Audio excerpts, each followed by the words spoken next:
Puedo preguntar ahora cómo está la situación ahí en Guadalajara. Bueno, yo diría una precisión. Yo estoy en Santiago de Chile. Bien, perfecto. Conozco, pero sigo la situación mexicana. Viví cerca de 20 años en México y no estoy al día. Mira, es una situación en que en gran parte se ha restablecido el orden, pero partiendo por un inicio, yo diría que el descabezamiento del cartel de Jalisco Nueva Generación es el éxito más grande que ha logrado el gobierno mexicano en su lucha contra el narcotráfico. Lo que esto provocó de inmediato fue un sinnúmero de atentados contra locales comerciales, quemas de vehículos, bloqueos de carreteras y de acceso a aeropuertos, que se calcula en más de 250, que se operó casi de inmediato, lo cual demuestra en gran parte el poder que tiene esta organización criminal. Pero podemos decir que a esta altura eso ha sido bastante controlado. No quedan, digamos, estos bloqueos. Sin embargo, la situación de tensión permanece, y yo diría que lo que resta por conocer es cómo va a evolucionar la situación futura. Claro. Donde yo intuyo, basándome en la experiencia de otras caídas, por ejemplo la del Chapo Guzmán en el cartel de Sinaloa, en la zona norte de México. Para nuestros auditores hay que explicarle que todo esto ocurre principalmente en la zona central de México. Bueno, México es un país muy grande, tiene más de 120 millones de habitantes, y donde operaba básicamente el cartel Jalisco Nueva Generación era en los estados del centro, y de allí se había ido expandiendo hacia el resto del país, sometiendo a otras organizaciones menores. Bueno, la verdad que lo que vos estabas contando ahí, lo que nos estaba contando recién, es sorprendente, ¿no? Y yo, con la experiencia que tiene de haber estado ahí viviendo tantos años, ¿cómo es, no, el tema del narcotráfico y cómo se va metiendo en la sociedad, en las familias, en toda la gente? ¿Cómo conviven, ¿no, con el tema del narcotráfico? Es un tema, primero, digamos, de larga data. Empezó en su fase criminal principalmente a través de la marihuana y luego de la cocaína. La marihuana en gran parte se producía en zonas de México, las más calurosas, y posteriormente la cocaína empezó a ser provista por los carteles colombianos de la época. Estamos hablando de Pablo Escobar y el cartel de Cali. Pero la organización criminal ha ido evolucionando en varios aspectos. Uno de ellos, y esa era la característica del cartel, que es la característica del cartel Jalisco, es que se ha especializado también en la producción del fentanilo. Fentanilo es una droga química que se produce con componentes procedentes principalmente del Asia, y en su mayoría son de procedencia legal, ¿no?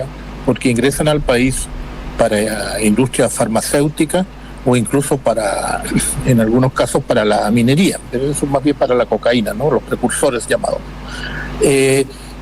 Y el fentanilo se ha transformado en la principal plaga, digamos, en materia de narco al interior de Estados Unidos. Son varios miles de ciudadanos norteamericanos que han fallecido en los últimos tiempos por el consumo de fentanilo, y es lo que provoca aquello que se llama los zombies, porque la persona que lo consume termina perdiendo todo tipo de conciencia y deambula por la ciudad en situaciones muy lamentables.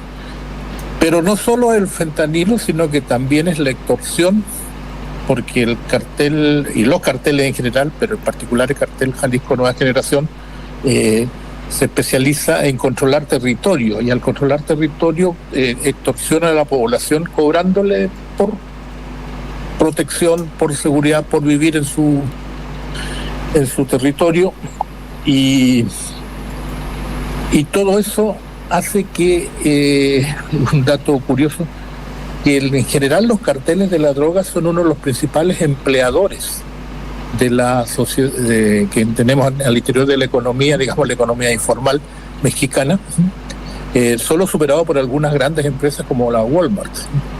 Y por tanto, el pertenecer a un cartel le abre, por así decirlo, un espacio de sobrevivencia y de carrera, entre comillas, para muchos jóvenes mexicanos. Gabriel, Sí. ¿cómo le va? Nicolás lo está saludando. ¿Qué tal, Nicolás? Un gusto saludarte. Un gusto. ¿Ha tenido influencia Estados Unidos en esto que ha pasado? Sin lugar a dudas. En el hecho mismo, tú dices de la muerte del Sí, Mencho. del Mencho, Sí, sí, exactamente. sí, sí. Tanto por documentos que lo dicen muy escuetamente en México, Ujú. como también por declaraciones más explícitas de los americanos. Aquí hay apoyos de cooperación, que de lo que de momento se conoce es básicamente un apoyo en materia de inteligencia. Y es muy probable que en materia de observación satelital, de seguimiento tecnológico, de interceptación, digamos, de comunicaciones, haya una mayor tecnología, mayor aporte de parte de los americanos. Recordemos que los americanos declararon que los carteles de la droga eran organizaciones terroristas.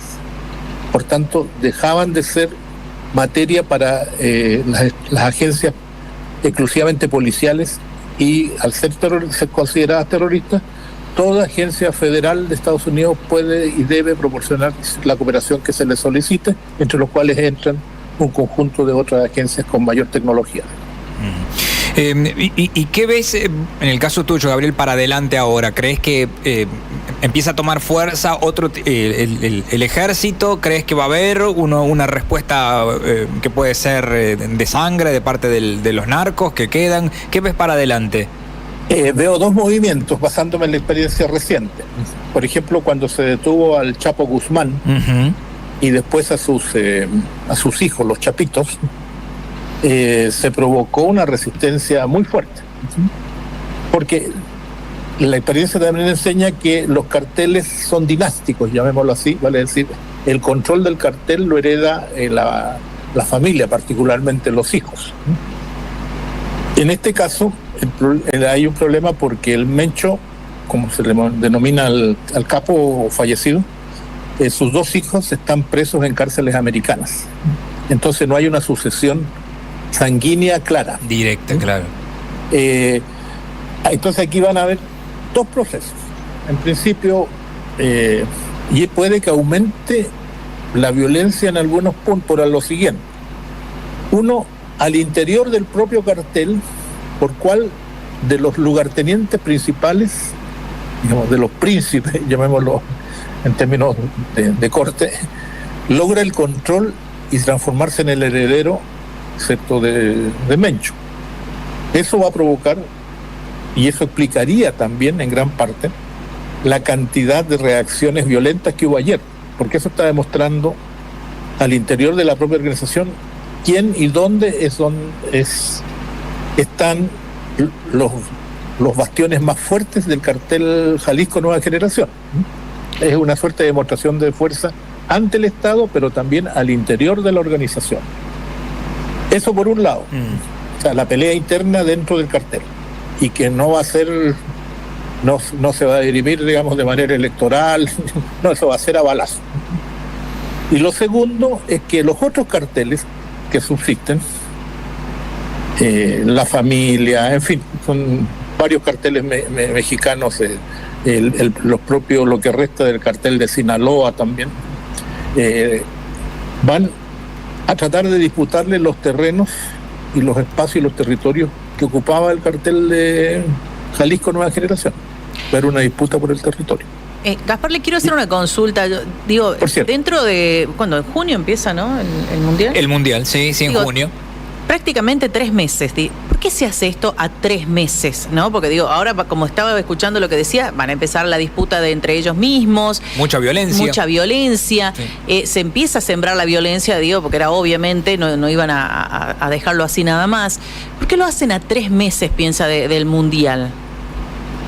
Bueno, yo no sé si estaban pensando estrictamente en el Mundial, lo que me imagino, supongo, intuyo, deduzco, de que durante años se persiguió al Mencho y sí, nunca se pudo dar con él. Y si en esta oportunidad tenían datos relativamente ciertos de que estaba en alguna parte, operaron, digamos, las fuerzas de seguridad operaron, digamos, Fueron, decir, claro, es ahora o sí, nunca. Es ahora o nunca, claro. No pensaron en No, lo que la no se tiene, FIFA. claro, lo que pasa es que para Claro. México también representa el Mundial un ingreso importante de dinero, es una organización que viene desde hace muchos años, digo, no es algo nuevo y se sabía, y ahí en Guadalajara hay creo que 4 partidos, ¿no? Me parece que se van a disputar, bueno, capaz que cambien la claro. sede, ¿no? Pero bueno. Este mundial es bien curioso porque si bien es organizado por Canadá, México y Estados Unidos, Sí. en Canadá tengo entendido que hay 2 sedes oficiales, en México hay 3, que son precisamente Guadalajara, la Ciudad de México y Monterrey. Y el resto de los partidos, 40 y tantos, se van a jugar al interior de Estados Unidos.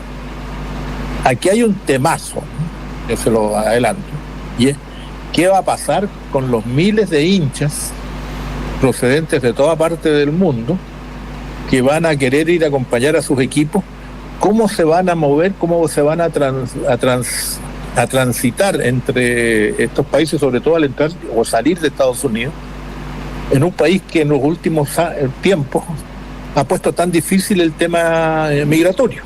También, sí. Primero ese es un tema. Si le agregamos a eso el tema de la seguridad, a lo menos de Guadalajara, diría yo, no sé si obligará a una reevaluación.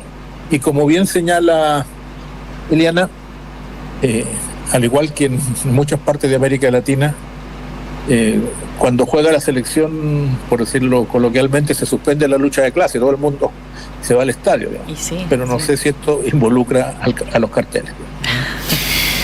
Gabriel, te agradecemos enormemente por tu tiempo, ¿eh?